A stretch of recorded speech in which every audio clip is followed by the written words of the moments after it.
I was 19 years old in 1968, and I discovered I was gay, and I was terrified. It was, I didn't know anything about it. I didn't know, there was no information. I mean, I knew it was illegal. The DSM said it was, that psychiatrists, psychologists, everybody thought it was, you know, it was a mental illness. I never felt crazy. I never felt mentally ill.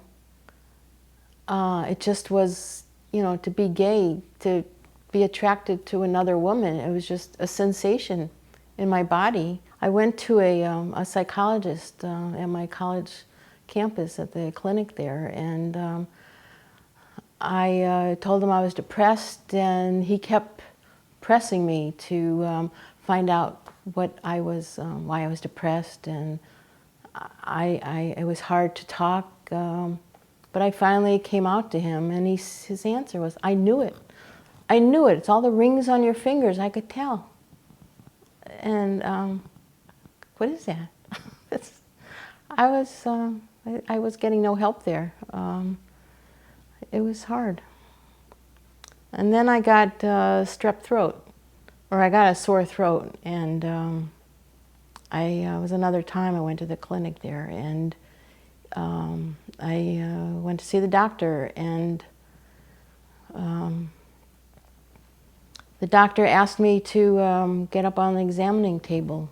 So I said, okay, and he proceeded to stick his hands down my pants, because he eventually said he wanted to figure out if I was a man or a woman.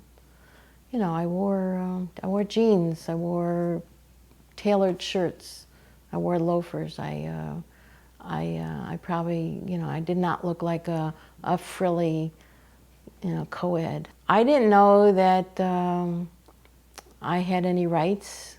I mean, there was no nurse in the room. I mean, it was a time long before, you know, people made regulations or, you know, thought about patients' rights. There were no patients' rights, and I didn't know I had any rights. And I'm glad that you'd have to have nurses in doctors' offices now. I'm glad that there's women doctors now for women.